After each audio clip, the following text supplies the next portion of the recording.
ನನ್ನ ಹೆಸರು ಶ್ರೀಮತಿ ಚಿನ್ನಮ್ಮ ಪಾಟೀಲ್ ಅಂತ. ನಮ್ಮ ತವರು ಮನೆ ವಿಜಯಪುರದ ಡಿಸ್ಟಿಕ್ಕಿನಲ್ಲಿ ಕೊಣ್ಣೂರು ಗ್ರಾಮದಲ್ಲಿ ನಾನು ಜನಿಸಿದ್ದೇನೆ. ನನ್ನ ಗಂಡನ ಮನೆ ಹುಣಸಗಿ ತಾಲೂಕಿನ ಬನಹಟ್ಟಿಯಲ್ಲಿ. ನಾನು 40 ವರ್ಷವನ್ನು ಜರ್ನಿ ಮಾಡಿದ್ದೇನೆ.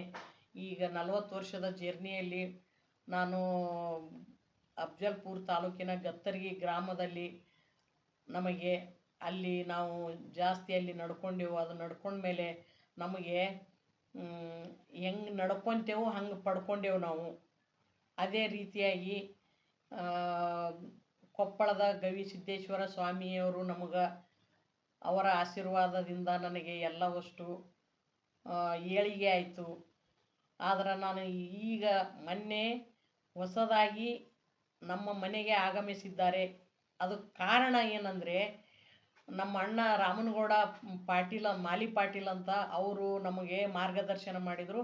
ಅವ್ರ ಮುಖಾಂತರ ಹೋಗಿ ನಾವು ಗವಿಸಿದ್ದೇಶ್ವರ ಸ್ವಾಮಿಯವರಿಗೆ ಗತ್ತರಿಗೆ ಗುಡಿಯಲ್ಲಿನ 2 ಕಾಯಿಯನ್ನು ನಾನು ಕೊಟ್ಟು, ನಮ್ಮ ಮನೆಗೆ ಬರಬೇಕು, ನೀವು ರಿಟೈರ್ಡ್ ಇದೆ ನಮ್ಮದು ಏಪ್ರಿಲ್ ತಿಂಗಳಲ್ಲಿ, ನೀವು ಬರಲೇಬೇಕು ನಮ್ಮ ಮನೆಗೆ ಅಂಥೇಳಿ ನಾನು ಹೇಳಿದಾಗ ಅವರು ನನ್ನ ಅಪೇಕ್ಷೆ ಮೇರೆಗೆ ನಾ ಬರುತ್ತೇನಮ್ಮ ಅಂತ ಹೇಳಿದರು.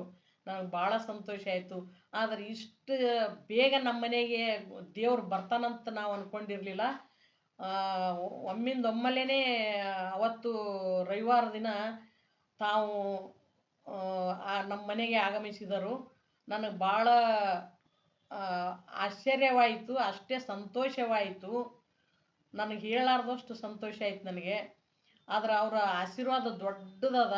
ಗವಿಸಿದ್ದೇಶ್ವರ ಅಂತಂದ್ರೆ ಅವರು ದೇವರೇ ನಮ್ಮ ಮನೆಗೆ ದಡ ದಡ ದಡ ಹೆಂಗೆ ದೇವರು ಹೇಳಿ ಕೇಳಾರ್ದೆ ಹೆಂಗೆ ಬರ್ತಾರ ಆ ಥರ ದೇವ್ರದ್ದು ಏನು ನಡಿಗೆ ಅಂದ್ರೆ ದಡ ದಡ ದಡ ನಡೆಯುವ ನಡಿಗೆ ಅಂತ ಅವ್ರ ದೇವ್ರದ್ದು. ಆ ಥರ ಅವ್ರ ದೇವ್ರ ಮನೆಗೆ ಬಂದು ಎಲ್ಲರಿಗೆ ಆಶೀರ್ವಾದ ಮಾಡಿ ಎಲ್ಲ ಒಂದು ಅವ್ರದ್ದು ನನಗೆ ಇಲ್ಲಿ ಶಾಂತ ಅನಿಸ್ತಮ್ಮ ಅಂಥೇಳಿ ಒಂದು ಮಾತು ನಮಗೆ ಹೇಳಿ ಅವರು ನಮ್ಗೆ ಆಶೀರ್ವಾದ ಮಾಡಿ ಹೋದರು. ನನಗೆ ಇನ್ನೂ ಭಾಳ ಅಂದ್ರೆ ಭಾಳ ಹೇಳ್ಬೇಕು ಮನಸ್ಸಿನಲ್ಲಿ ಅದ. ಇದು ಹಿಡಿಯೋದಲ್ಲಿ ಭಾಳ ಹೇಳೋಕ್ಕಾಗಂಗಿಲ್ಲ.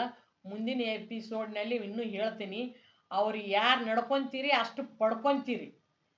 ಅದು ಹೇಳಲಾರ್ದಷ್ಟಂತ ಅದ್ಭುತ ಶಕ್ತಿ ಅದ ಅವ್ರದ್ದು, ಅದ್ಭುತ ಶಕ್ತಿ ಅದ. ಅವರ ಪಾದ ಸ್ಪರ್ಶದಿಂದ ನನ್ನ ಮನೆ ಪವಿತ್ರ ಆಗಿ ಹೋಯಿತು, ಮನಸ್ಸು ಪವಿತ್ರ ಆಗಿ ಹೋಯಿತು. ನಮಗೆ ಇಷ್ಟೇ ಹೇಳ್ತೀನಿ.